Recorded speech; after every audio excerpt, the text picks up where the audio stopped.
सामने हम जो है एक जो लेक्चर दे रहा हूं, ये बार बार आईएएस के परीक्षा में भारतीय संविधान की प्रस्तावना पर जीएस में भी आता है, समीक्षात्मक व्याख्या भी आता है। इसलिए संविधान की प्रस्तावना और या उद्देशिका पढ़ना आपको अति आवश्यक है। तो आज हम यहीं पर आप समझ लीजिए कि preamble of the constitution, preamble of the constitution, संविधान की प्रस्तावना अथवा उद्देशिका। किसी भी शब्द के सामने लगाने का मतलब यह हो गया कि वो अपने आप में बेमिसाल है, वन पीस है, इसीलिए द का प्रयोग। जैसे the earth, the moon, the sun, ये सब लगाया जाता है, द सी, इस तरह से द कॉन्स्टिट्यूशन भी है। तो कॉन्स्टिट्यूशन अपने आप में एक बेमिसाल है। तो उसकी प्रस्तावना क्या है, उसका उद्देशिका क्या है प्रस्तावना का, ये मतलब संविधान का प्रस्तावना क्या है अथवा संविधान का उद्देश्य क्या है। तो जब मैं आपको इसके पहले वीडियो में बता चुका हूं, संविधान सभा आई, संविधान सभा में बहस हुआ, संविधान बनी, संविधान की विशेषता पढ़ा दिए, और उसके बाद संविधान का उद्देश्य क्या है, उद्देशिका क्या है, उसके विषय में आपको हम बताने चल रहे हैं। तो आइए सबसे पहले सर्वप्रथम जो है इस बात को जानना है कि उद्देशिका और प्रस्तावना क्या होता है।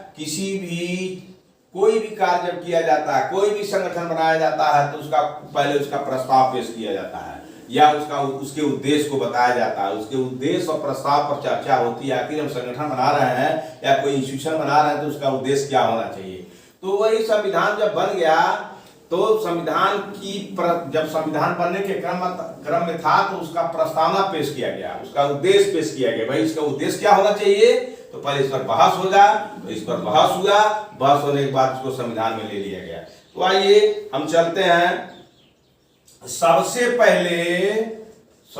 पहले ये सवाल है, सबसे पहले जो है अमेरिकी संविधान में, अमेरिका के संविधान में, सबसे पहले अमेरिकी संविधान में, ये भी एक सवाल है, इसको आप जानिएगा। सबसे पहले अमेरिकी संविधान में प्रस्तावना जो शब्द है, प्रस्तावना, सबसे पहले अमेरिकी संविधान में प्रस्तावना को सम्मिलित किया गया, प्रस्तावना को सम्मिलित किया गया, ये सवाल है, सम्मिलित किया गया। तदुपरांत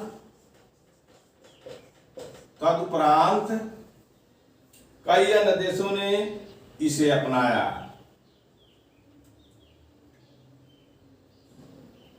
तदुपरांत कई अन्य देशों ने इसे अपनाया,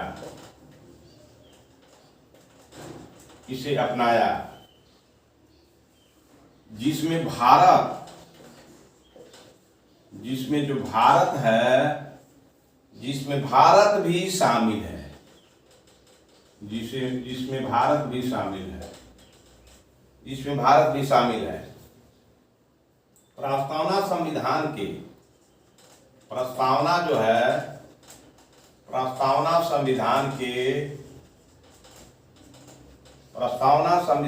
के परिचय अथवा भूमिका को कहते हैं। परिचय अथवा भूमिका को कहते हैं, अथवा भूमिका को कहते हैं। प्रस्तावना जो है संविधान के परिचय अथवा भूमिका को कहते हैं।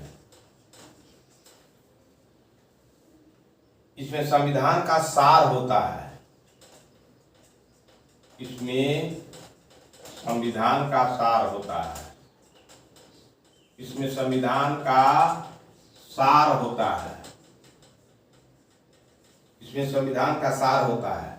प्रख्यात न्यायविद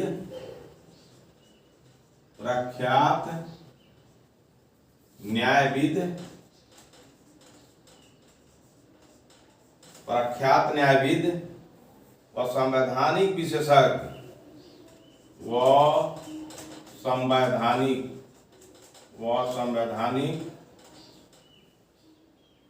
विशेषज्ञ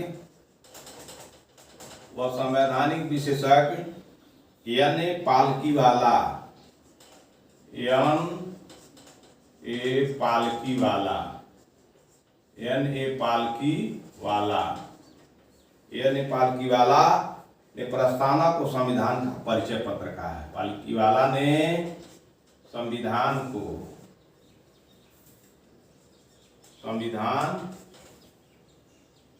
पालकीवाला ने प्रस्तावना को संविधान का परिचय पत्र कहा है। परिचय पत्र कहा है। तो आप सबसे पहले जान जाइए कि विश्व के संविधानों में सबसे पहले अमेरिका के ही संविधान में प्रस्तावना को सम्मिलित किया गया था। जब अमेरिका में ही प्रस्तावना को संविधान में सम्मिलित किया गया, उसके बाद कई अन्य देश ने इसे अपनाया, जिसमें भारत शामिल है, भारत भी शामिल है। भारत, अगर कोई पूछा कि सबसे पहले किस देश के संविधान में प्रीएम्बल को रखा गया, तो आपको सीधा सा जवाब होना चाहिए कि विश्व के संविधानों में सबसे पहले अमेरिका के संविधानों में ही प्रीएम्बल को रखा गया, उद्देशिका को रखा गया। उसके बाद भारत ने भी यह प्रस्तावना को अपना लिया, जिसमें भारत शामिल है। प्रस्तावना संविधान के परिचय अथवा भूमिका को कहते हैं।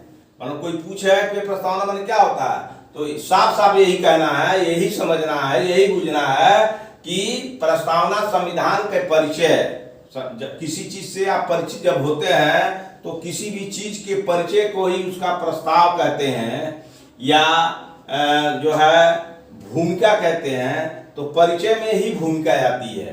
तो हम भारत के संविधान को जानने के पहले प्रस्तावना को, उसकी भूमिका को जानना जरूरी है। उसके परिचय हमको प्रस्तावना से मिल जाते हैं। तो किसी भी चीज का परिचय होता है, ठीक उसी तरह से भारत के संविधान का परिचय है और अथवा उसका भूमिका है। जब उसके भूमिका को आप जाने, किसी भी चीज का, हिंदी हो, अंग्रेजी हो, गणित हो, साइंस हो, फिजिक्स हो, केमिस्ट्री हो, बायो, जितना भी विषय है, उसके एक एक टॉपिक का जो प्रस्तावना होता है, एक एक टॉपिक का प्रस्तावना होता है, भूमिका होती है। जब उसकी भूमिका को जान जाइएगा तो उस विषय आपको बहुत आसानी से आ जाएगा। ठीक उसी तरह संविधान को, अगर भारत के संविधान को जानना है तो उसके परिचय को जानना बहुत जरूरी है। तो उसका परिचय जानने का मतलब प्रस्तावना को जानना, इसलिए प्रस्तावना को जानना मतलब उद्देश्य को जानना। तो इसमें संविधान का पूरा संक्षिप्त रूप से पूरा संविधान ही है प्रस्तावना में, इसीलिए प्रस्तावना को संविधान का सार कहते हैं। बहुत बड़ा विद्वान है N A Palkhivala. N A Palkhivala एक न्यायविद भी है, विद्वान है, विशेषज्ञ है, जो है न्याय का न्यायविद है। न्यायपालिका के विषय में, कानून के विषय में बहुत सारी चीजों को जानते हैं, विद्वान है N A Palkhivala. N A Palkhivala ने कहा कि प्रस्तावना तो संविधान का परिचय पत्र कहा गया है, कहा कि परिचय पत्र यही है। तो अगर संविधान को जानना है तो प्रस्तावना को जानिए। अगर प्रस्तावना आप नहीं जानेंगे तो संविधान को बढ़िया से समझ नहीं पाएंगे। इसीलिए एन ए पालकीवाला ने प्रस्तावना को या भारतीय संविधान की उद्देशिका को जो है संविधान का परिचय पत्र कहा। तो अगर पूछ दे संविधान प्रस्तावना को संविधान का परिचय पत्र किसने कहा है, तो एन ए पालकीवाला ने। तो जीके भी तैयार हो गया और एक जीएस भी तैयार हो गया कि सबसे पहले प्रस्तावना किस देश के संविधान में लाया गया। तो सबसे पहले प्रस्तावना भारत के संविधान में नहीं, अमेरिका के संविधान में लाया गया। अमेरिका के संविधान में लाने के बाद अन्य देशों ने अपने संविधान में प्रस्तावना को रखा। आइए आगे चलते हैं। तो इतनी बात आप जान लीजिए, इतना बात जानिएगा तो आप जो है आपको संविधान, भारतीय संविधान को जानने में बहुत मजा आएगा। आपको मैंने पहले सब चीज पढ़ा दिया है, अब आपको प्रस्तावना पढ़ना है। प्रस्तावना में हमने बता दिया कि सबसे पहले अमेरिका के संविधान में ही प्रस्तावना को रखा गया, बाद में भारत के संविधान में प्रस्तावना को रखा गया। प्रस्तावना का मतलब होता है भूमिका या संविधान का परिचय। एन ए पालकीवाला ने कहा कि प्रस्तावना संविधान का परिचय पत्र है। तो 2-3 सवाल आपको यहाँ से, 2 सवाल तो कभी मिल जाएंगे, तो इसलिए इसको ध्यान में रखिएगा, पढ़िएगा। हमारे तरफ से ये सब चीजों पर आप कमेंट नहीं करते, मैं बहुत दुखित रहता हूँ, आप कमेंट किया करें। तो आइए, भारतीय संविधान की प्रस्तावना।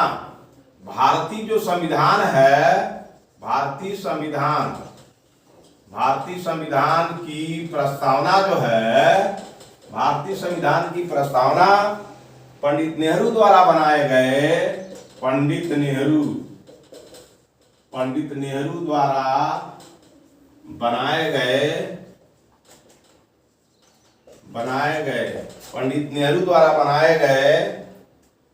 पंडित नेहरू द्वारा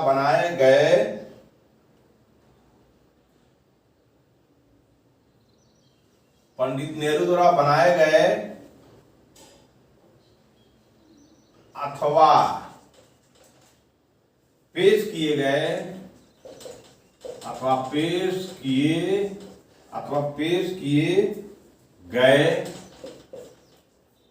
संविधान सभा द्वारा अपनाए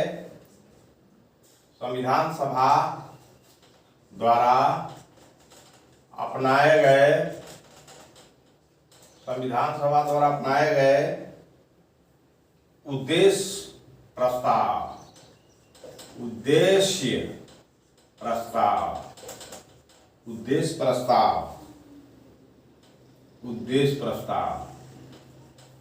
प्रस्ताव पर आधारित है, उद्देश्य प्रस्ताव पर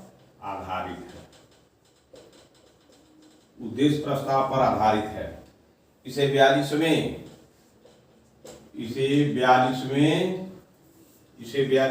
संविधान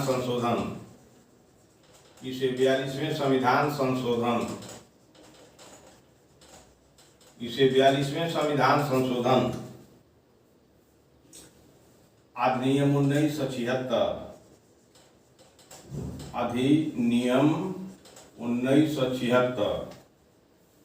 द्वारा संशोधित किया गया,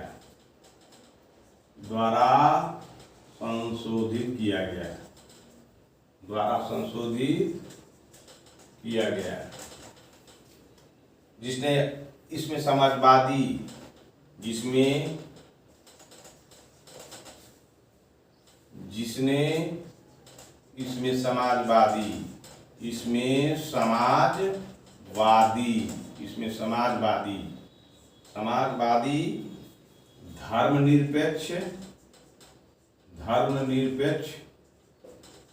धर्मनिरपेक्ष और अखंडता शब्द सम्मिलित किए गए,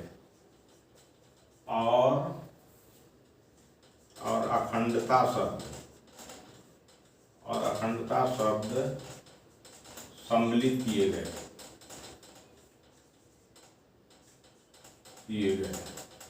हो गया। तो सबसे पहले आप जान गए कि सबसे पहले प्रस्तावना चाहे उद्देश्य क्या अमेरिका के संविधान में रखा गया, और ये इसी के बाद भारत ने इसे अपनाया, और उसके बाद प्रस्तावना या उद्देश्य क्या किसी भारतीय संविधान के परिचय को कहते हैं। एन पालकीवाला ने इसे संविधान का परिचय पत्र कहा है, और भारतीय संविधान की प्रस्तावना पंडित नेहरू द्वारा बनाए गए अथवा पेश किए गए संविधान सभा द्वारा अपनाए गए उद्देश्य प्रस्ताव पर आधारित है। संविधान सभा में एक उद्देश्य लाया गया, एक प्रस्ताव लाया गया जब संविधान सभा की बैठक चल रही थी, तो किसने उस उद्देश्य प्रस्ताव को रखा? पंडित नेहरू ने रखा। तो आपसे पूछा जाए कि भारतीय संविधान की प्रस्तावना या उद्देशिका को किसने प्रस्तावित किया? तो पंडित नेहरू ने किया। इस बात को आप जानिएगा। कहां किया? संविधान सभा में किया। तो और जब संविधान सभा में किए तो उसी के आधार पर भारतीय संविधान का प्रस्ताव बन गया। जब भारतीय संविधान का प्रस्ताव बन के तैयार हो गया, संविधान बन गया, उसमें आ गया तो जुट गया। लेकिन 42वां संविधान संशोधन 1976 में एक अधिनियम बना करके संशोधित कर दिया गया। आप मूल प्रस्तावना में समाजवादी, धर्मनिरपेक्ष और अखंडता शब्द नहीं था। यही बार बार पूछता है। 3 शब्द कौन है जो 42वां संविधान संशोधन में जोड़े गए? तो समाजवादी, धर्मनिरपेक्ष और अखंडता, ये शब्द 3 शब्द जोड़े गए 1976 में। और कौन संविधान संशोधन था? 42वां। तो किसी भी परीक्षा में समाजवादी, धर्मनिरपेक्ष और अखंडता को जोड़ते हुए पूछा जाता है कि कब? तो 1976 में। कौन संशोधन? तो 42वां। आपको पढ़ाया भी है कि 42वां संविधान भारत का मिनी संविधान है। क्या संविधान है? मिनी संविधान है। तो 42वां संविधान संशोधन भारत का मिनी संविधान है। इसे बहुत ज्यादा इसमें संशोधन किया गया है। तो आइए आगे चलते हैं। अब भारतीय संविधान की प्रस्तावना की में क्या क्या चीजें हैं, इस चीज को अब जानिए। तो सबसे पहले प्रस्तावना कहाँ रखा गया? सबसे पहले प्रस्तावना जो है संविधान में अमेरिका में रखा गया, उसके बाद भारत ने अपनाया। उसके बाद इसे इस संविधान सभा में प्रस्तावना उद्देशिका को पंडित नेहरू ने रखा। और भारत में संविधान और प्रस्तावना संविधान में लिखा गया, तो उसी नेहरू के संविधान सभा में रखे गए प्रस्ताव उद्देशिका का आधार बना। और जब ये बन के तैयार हो गया तो 1942 में जो इसे संशोधन कर दिया, 1942वां संशोधन 1976 में जो कांग्रेस की सरकार थी उसको संशोधन कर दिया गया। और जो है बहुत पैमाने पर, इसीलिए 42वां संशोधन जो भारत 1976 में जो हुआ उसे भारत का मिनी संविधान कहा जाता है। संविधान के प्रस्तावना की विषय वस्तु क्या हो? संविधान प्रस्तावना की विषय वस्तु, संविधान प्रस्तावना, संविधान प्रस्तावना, संविधान प्रस्तावना की विषय वस्तु, विषय वस्तु, विषय वस्तु, संविधान प्रस्तावना की विषय वस्तु।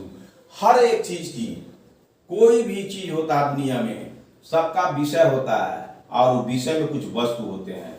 तो संविधान की प्रस्तावना का विषय क्या है, आप उस विषय में क्या वस्तुएं हैं, आइए उस विषय को और उस वस्तुओं को जाना जाए। तो इस विषय वस्तुओं को जानने के लिए जो है अपने वर्तमान स्वरूप में प्रस्तावना को इस प्रकार पढ़ा जाता है।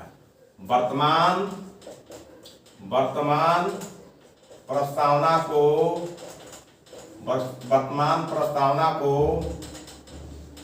इस प्रकार पढ़ा जाता है। किस प्रकार लिख रहे हैं? इस प्रकार पढ़ा जाता है, इस प्रकार पढ़ा जाता है। आइए क्या है?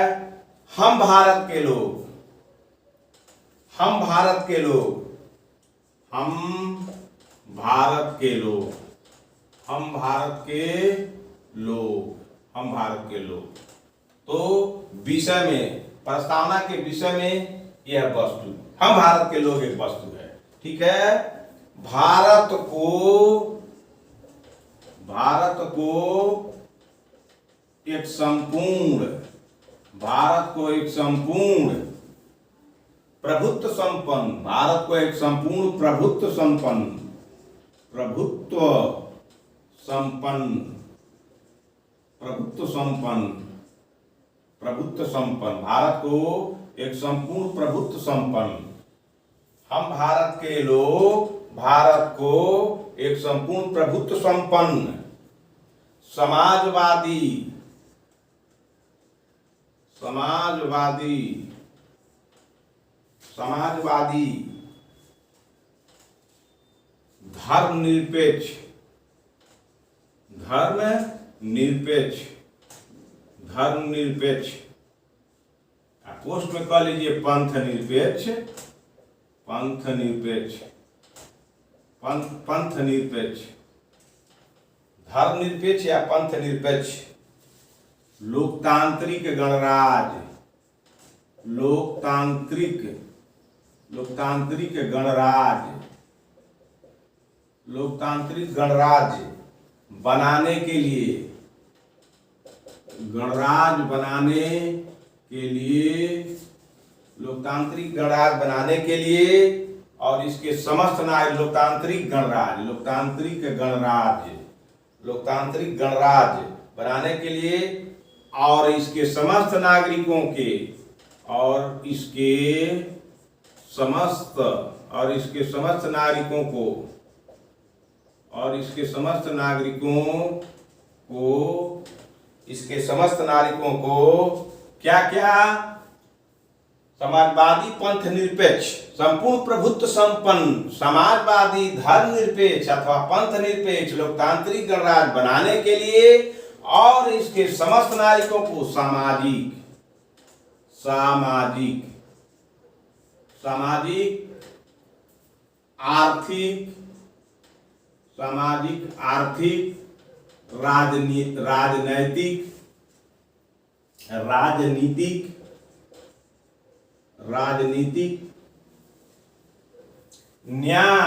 राजनीतिक न्याय, राजनीतिक न्याय, विचार, विश्वास, राजनीतिक न्याय, विचार, विश्वास, राजनीतिक न्याय, विचार, अभिव्यक्ति,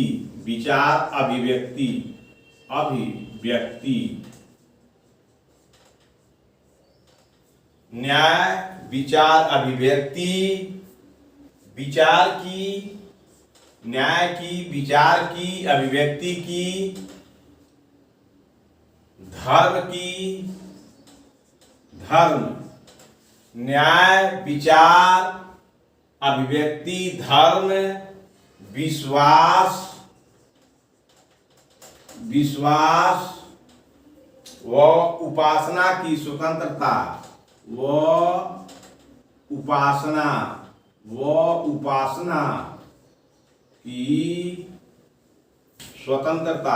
उपासना की स्वतंत्रता, प्रतिष्ठा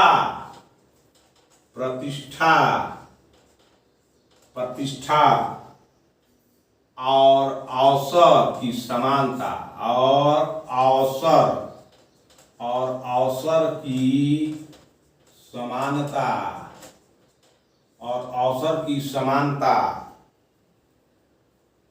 प्राप्त कराने के लिए,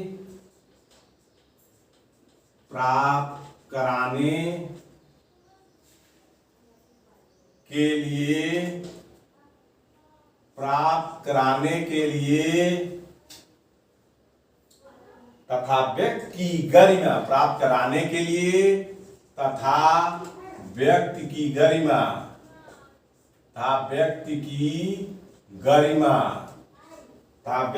गरिमा, राष्ट्र की एकता, व्यक्ति की गरिमा, राष्ट्र की एकता,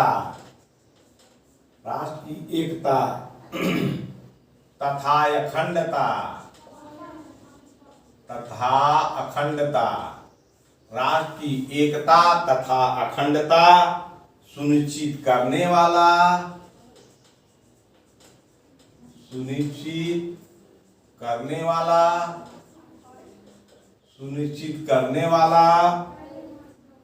बंधुत्व बढ़ाने के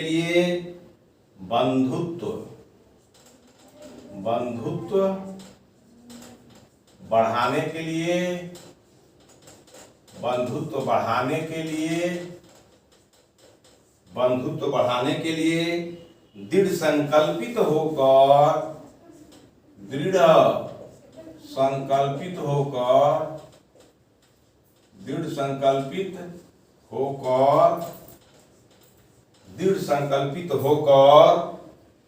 अपनी संविधान सभा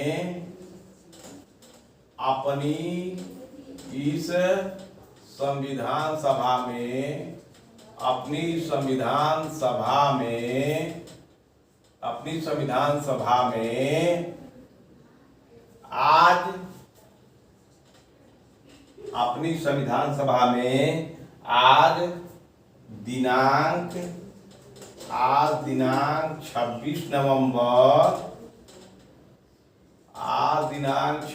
नवंबर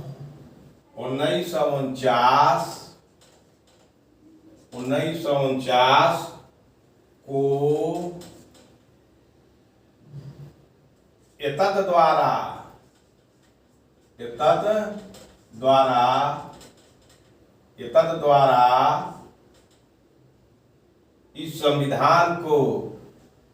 द्वारा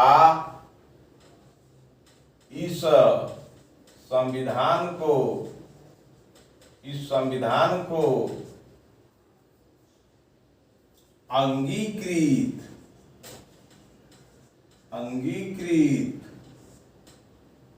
अधिनियमित अधिनियमित और आत्मार्पित करते हैं। आत्मार्पित करते हैं। तो यही प्रियम्बल है। इसको लिख लीजिए और लिख करके इसको रटिए।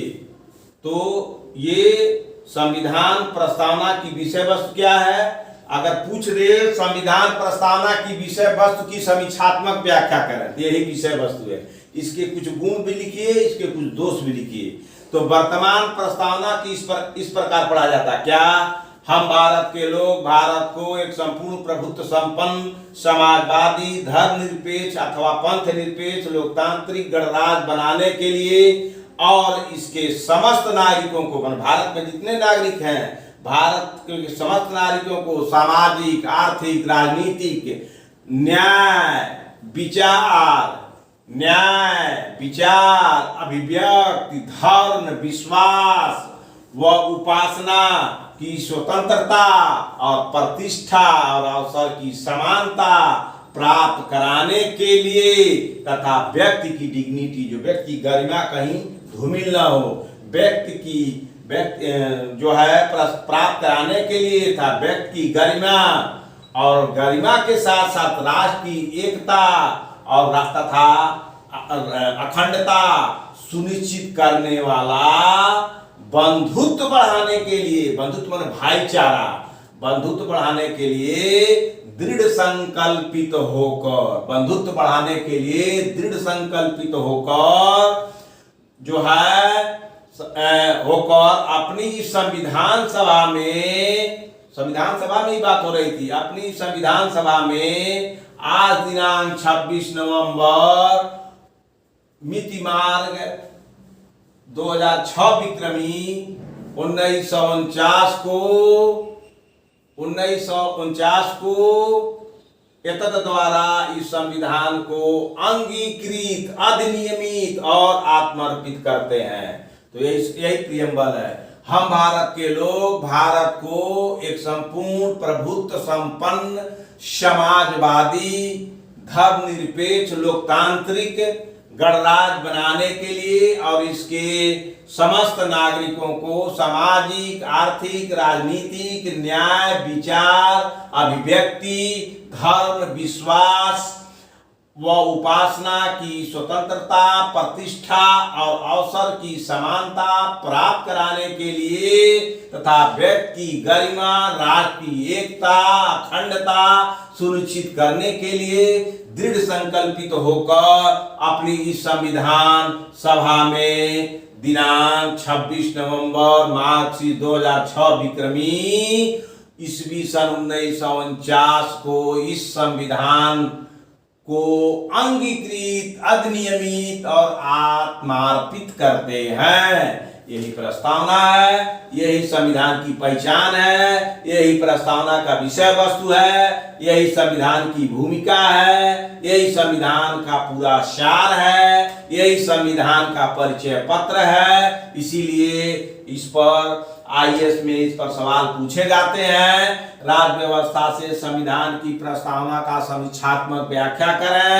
यदि इसमें गुण भी है और आप दोष भी निकालना चाहें तो दोष भी मिल जाएंगे। तो इसलिए जहां गुण होते हैं वहां दोष भी होते हैं। तो इसलिए आप विषय वस्तु जानिएगा तो इसके प्रस्तावना को जान जाइएगा।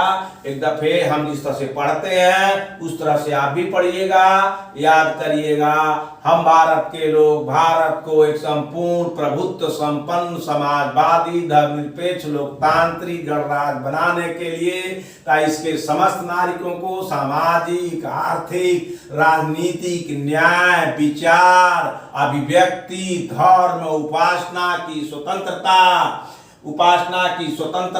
प्रतिष्ठा और अवसर की समता प्राप्त कराने के लिए तथा व्यक्ति की गरिमा, राष्ट्र की एकता, अखंडता सुनिश्चित करने वाला बंधुता बढ़ाने के लिए दृढ़ संकल्पित होकर अपनी संविधान सभा में आज मिति मार्ग शीर्ष 2006 विक्रमी दिनांक 26 नवंबर 1949 को एतद द्वारा इस संविधान को अंगीकृत, अधिनियमित और आत्मार्पित करते हैं। अंगीकृत माने अपने आप रग रग में इसको पिरोते हैं, अधिनियमित इसे कानून मानते हैं, आत्मार्पित अपने आत्मा से इसे लगाते हैं। तो इस प्रियम्बुल को जो है, इस प्रियम्बुल में मौलिक अधिकार, मौलिक कर्तव्य, नीति निर्देशक तत्व, शासन, प्रशासन, केंद्रासन, सारे चीजें इसमें आ जाता है। तो वर्तमान में हम भारत के लोग भारत को एक संपूर्ण प्रभुत्व संपन्न समाजवादी, धर्मनिरपेक्ष या पंथ निरपेक्ष लोकतांत्रिक गणराज्य बनाने के लिए इसके समस्त नागरिकों को सामाजिक, आर्थिक, राजनीतिक, न्याय, विचार, विभक्ति, धर्म, उपासना की स्वतंत्रता, उपासना की स्वतंत्रता, प्रतिष्ठा और अवसर की समता प्राप्त कराने के लिए क्या व्यक्ति की गरिमा, राष्ट्र की एकता, अखंडता सुनिश्चित करने वाला, बंधुता को बढ़ाने के लिए दृढ़ संकल्पित होकर मिति मार्ग शीर्ष 2006 विक्रमी और दिनांक 26 नवंबर 1949 को जो है एतद द्वारा इस संविधान को अंगीकृत, अधिनियमित और आत्मर्पित करते हैं। यही आपके संविधान का प्रस्तावना है। जिस तरह से मैं आपको बता दिया उसी तरह से आपको अपनी जुबान पर रखना चाहिए। आइए अब आगे चलते हैं, अब तो आप जान गए संविधान सभा के प्रस्तावना के विषय वस्तु क्या है इसका विषय, इसको मैंने आपको बता दिया। क्या है ये प्रस्तावना, उसका अर्थ क्या हुआ ये भी बता दिया। आइए जो चाहे तत्व कहिए, चाहे उसके तथ्य कहिए, चाहे उसके मटेरियल कहिए, चाहे कैसे प्रस्तावना बना है, किन किन चीजों से मिलकर प्रस्तावना बना है वह कहिए। ये चीज आपको मैं बता रहा हूँ, इसको भी आप जानिए। और अच्छी चीज इसी में सब चीज है। अगर प्रस्तावना को आप नहीं जानिएगा तो संविधान को आप नहीं जान पाइएगा बढ़िया से। इसीलिए प्रस्तावना को जानना बड़ी जरूरी है। तो मैंने आपको बता दिया जो है कि प्रस्तावना सबसे पहले कहाँ लिया गया, उसके बाद जो है इसको क्या कहा जाता है, और उसके बाद इसकी आवश्यक वस्तु क्या है इसको भी बता दिया। अब आइए प्रस्तावना के तत्व क्या है। प्रस्तावना के तत्व आइए कौन कौन ऐसे तत्व हैं, कौन कौन ऐसे एलिमेंट हैं जो सब मिलते हैं तो प्रस्तावना बनती है। तो प्रस्तावना के तत्व को आप समझिए। संविधान के प्रस्तावना में 4 मूल तत्व हैं। प्रस्तावना में 4 मूल तत्व हैं। 4 मूल तत्व हैं। पहला मूल तत्व क्या हुआ प्रस्तावना का, नंबर 1 प्रस्तावना का पहला मूल तंत्र हुआ, मूल तत्व हुआ संविधान के अधिकार का स्रोत। संविधान के अधिकार का स्रोत, संविधान के अधिकार का स्रोत, संविधान के अधिकार का स्रोत, संविधान के अधिकार का स्रोत। संविधान में जो अधिकार दिए गए हैं वो कहां से मिले हैं, तो प्रस्तावना कहती है, प्रस्तावना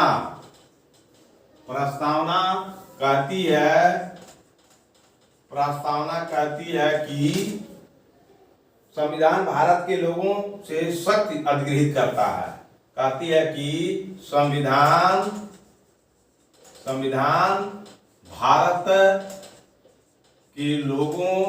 भारत के लोगों से शक्ति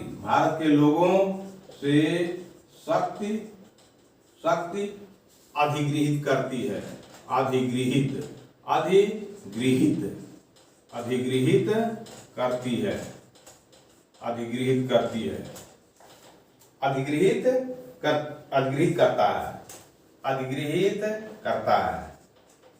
अधिग्रहित करता है। ठीक है।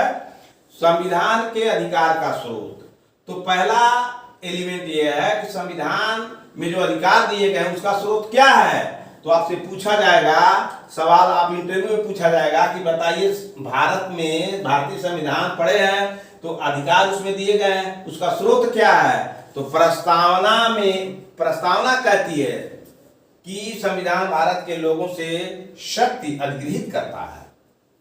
तो लिखा हुआ है प्रस्तावना में हम भारत के लोग, तो हो गया संविधान में ही, प्रस्तावना में लिखा गया कि हम भारत के लोग। तो हम भारत के लोग का मतलब संविधान में जो अधिकार दे रहे हैं तो भारत के लोगों से ही अधिकार संविधान में जा रहा है। सभी लोगों ने मिलकर के संविधान को बनाया है, यानी सबकी भागीदारी है। सब लोगों ने अपने नेता को चुन के संविधान सभा में भेजा था, इसलिए यहाँ यूज होता है हम भारत के लोग। दूसरा जो है तत्व क्या है, संविधान का दूसरा तत्व क्या है? पहला है संविधान प्रस्तावना में 4 मूल तत्व है। पहला बता दिया, पहला संविधान में जो है संविधान के अधिकार का स्रोत क्या है।